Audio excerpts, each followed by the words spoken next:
Exactement à 17h16. On va regarder tout de suite du côté de la météo, du côté du téléphone, pour parler encore avec Marie-Dominique Fortuma et aller donc vers la circulation. Circulation d'abord.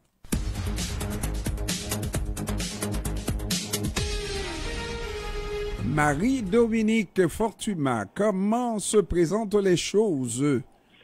Allô, Ernest. Les choses se présentent sensiblement de la même façon que tantôt. Bon, c'est ça, Transcanadienne, on est toujours à Cavendish, aller jusqu'à Descaries, Christophe Colomb, ensuite Lacordaire, Langelier, presque Anjou même, et oui, toujours à Marien pour la 640 du côté de la 40 vers Repentigny. En sens inverse, la 40 ouest à l'approche d'Anjou. Métropolitaine en ouest, on est, bon, maintenant c'est Viau. C'est ça, Viau, Saint-Michel, ensuite, bon, c'est ça, Saint-Michel, Christophe Colomb, Descaries. Oui, c'est encore au ralenti.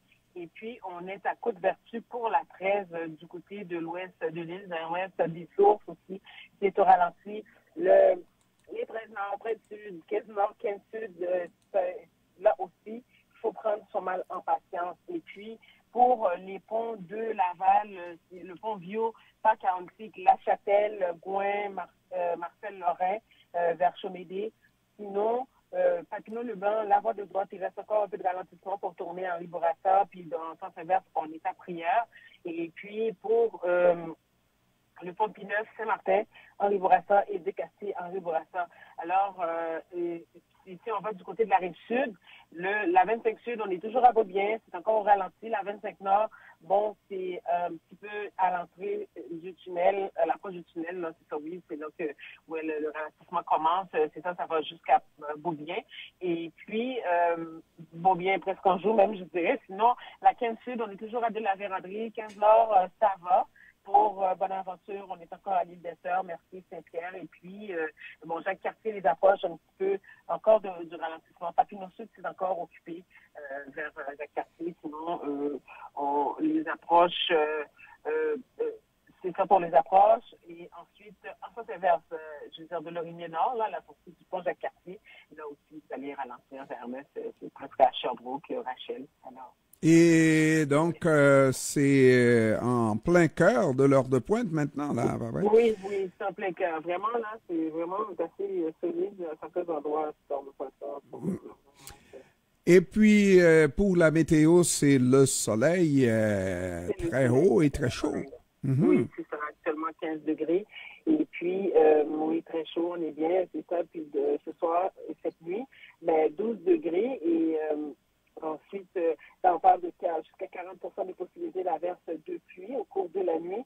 Et demain, du soleil, 22 degrés aussi, pour un minimum de 8 en soirée avec quelques nuages. Ensuite, suivi de pluie. Et ce sera venteux. Puis dimanche, de la pluie, maximum 10, minimum 6. Et de la pluie pour lundi aussi, voilà, c'est ça. Et puis, il fera 11 degrés, puis minimum plus 4 en soirée.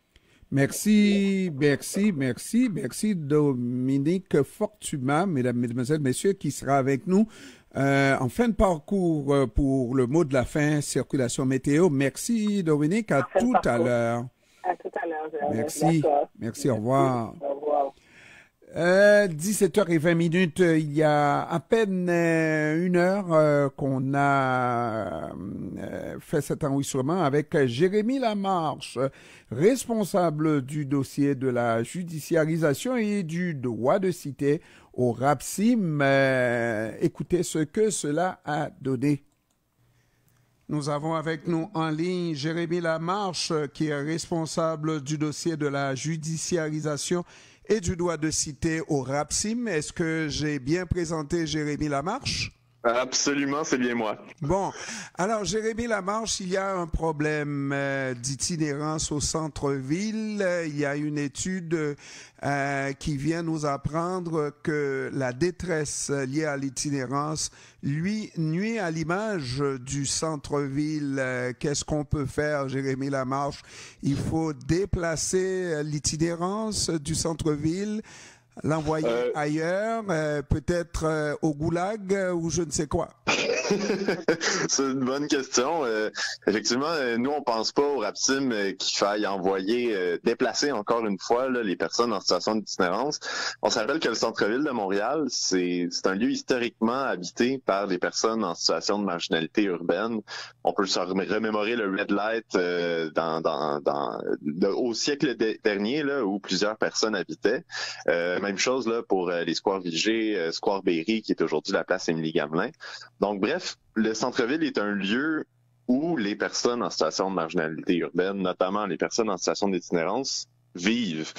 Puis c'est pas pour rien, c'est parce que il y a des ressources dans le centre-ville, autant ressources, j'entends par là, autant des ressources communautaires que des ressources financières et sociales.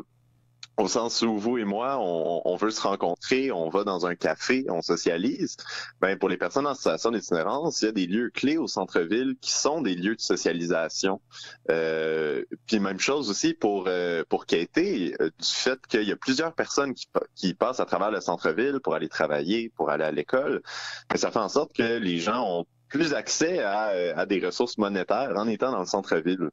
Donc Monsieur Lamarche, on parle de la situation comme s'il était normal, comme si c'est normal que nous ayons des personnes en situation d'itinérance. Il faut, dans une société développée comme la nôtre, qu'il y ait cet aspect-là de la question des gens démunis en situation d'itinérance. Il faut compter avec l'itinérance. Il faut calculer l'itinérance dans le programme de développement ou je ne sais quoi, là.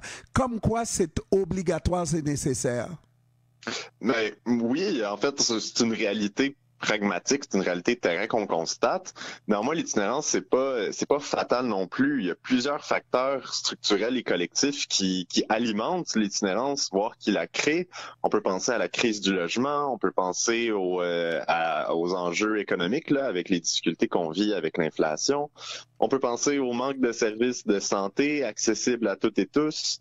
Il y a plusieurs enjeux là, qui doivent être adressés en amont de l'itinérance aussi pour pouvoir réduire le nombre de personnes qui ont à vivre cette situation-là, puis rendre l'itinérance moins difficile à vivre aussi. Là, en disant ça, je fais allusion aux ressources qui sont présentes sur le terrain, mais qui sont pas suffisamment soutenues par les différents paliers de gouvernement.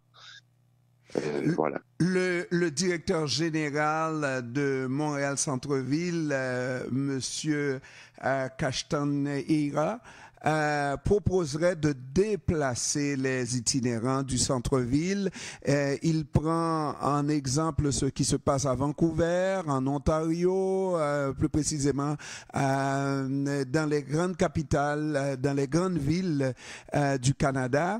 Et il dit c'est ce qui s'en vient au Québec, à Montréal. Ça va être vraiment invivable. Comment vous réagissez à ça, à une telle proposition? Oui, je répondrais en désaccord. Pour commencer, là, faut dire que dans les dernières années, on constate déjà que les différents visages de l'itinérance se vivent de plus en plus dans les quartiers périphériques, puis même dans tous les coins de la ville. Là, en fait, on a de l'itinérance dans le West Island, dans l'ouest de l'île, comme on en a dans le nord, comme on en a dans l'est, comme on en a dans le centre-ville. Après, les personnes en situation d'itinérance sont déjà vivement déplacées, voire réprimées par la présence policière. Puis, si on veut s'attaquer là à la détresse que les gens vivent, pour nous, de les déplacer encore, de les forcer à se déplacer, parce que c'est de ça qui est question, ben c'est tourner le fer dans le plaid, dans le fond. Là. Ce qu'on aurait besoin, c'est de plus de ressources adaptées, autant dans le centre-ville que dans les autres quartiers, pour que les personnes puissent exister et vivre sans avoir peur là, de constamment se faire déplacer ou judiciariser par les forces de l'ordre. Jérémy Lamotte, vous connaissez cette phrase sûrement, cacher ce sein que mes yeux ne sauraient voir. Là, c'est cacher la détresse que mes yeux ne sauraient voir. Parce que c'est exactement ce que dit l'étude, n'est-ce pas, pour les usagers du transport en commun qui fréquentent le centre-ville. C'est des gens tellement sensibles que leurs yeux ne peuvent pas être confrontés à une telle misère.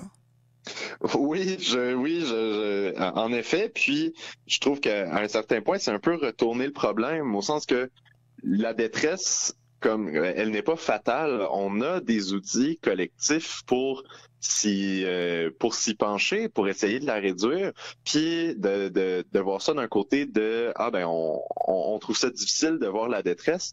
Ben je suis tout à fait d'accord, moi aussi j'ai cette sensibilité-là, mais la réponse à apporter, c'est pas de la cacher, c'est de mettre en place des mesures structurantes pour la réduire, cette détresse-là. Donc en investissant dans les ressources, en créant des lieux où les personnes peuvent vivre, peuvent exister. Dans le centre-ville, là, depuis le déménagement du Toit Rouge, il y a plus de ressources spécifiquement destinées aux personnes en situation d'itinérance. Il y a plusieurs ressources pour les personnes qui consomment, mais il n'y a pas de lieu là où vivre. Donc, c'est un peu retourner le symptôme et le résultat, au sens où les gens sont de plus en plus repoussés, les espaces publics sont de moins en moins publics. Donc, on constate la présence de personnes dans des lieux où on les voyait pas auparavant.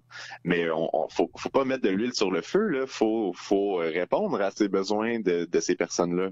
Et on dit aussi dans cette étude que l'itinérance s'associe ou est la conséquence aussi de maladies mentales, n'est-ce pas? Et ça, là, quand on dit maladie mentale, on dit des gens à problème, les itinérants à problème, et qui vont refuser toute forme d'aide, etc.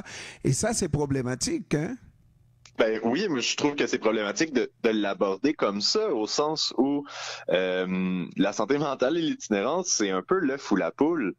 Quand on se retrouve à devoir vivre dans la rue, de devoir habiter l'espace public, c'est qu'on a passé à travers des épreuves très difficile, voire des violences, puis qu'on n'a pas eu le soutien là, de la collectivité en amont.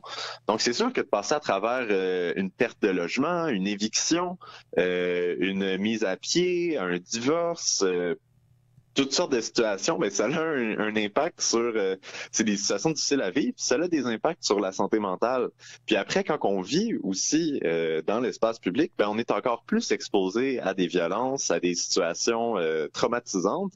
Puis ces éléments-là peuvent accentuer les enjeux de santé mentale des personnes qui sont comme tout le monde, là, dans le fond, que n'importe qui, face à une situation de violence, a des impacts sur sa santé mentale. Mais par contre, on sait qu'on dispose suffisamment de moyens d'une société riche, n'est-ce pas, comme l'est le Québec, n'est-ce pas, pour s'attaquer à ce type de problème-là et permettre aux gens en situation d'itinérance de vivre leur vie convenablement, on va le dire, n'est-ce pas? Absolument, ben oui, on a, c'est pas les moyens qui manquent, c'est sûr qu'on nous rapporte souvent les budgets, mais c'est des choix politiques après de décider de mettre de l'argent dans telle ou telle initiative, puis d'éviter d'en mettre ou de faire le choix de ne pas en mettre dans des initiatives, dans des groupes communautaires qui viennent en aide à ces personnes-là. Jérémy Lamarche, responsable du dossier de la judiciarisation et du droit de cité au RAPSIM. Je vous remercie d'avoir pris du temps de nous parler, Monsieur Lamarche. Merci beaucoup à vous. Merci. Au plaisir. Au revoir. Au revoir.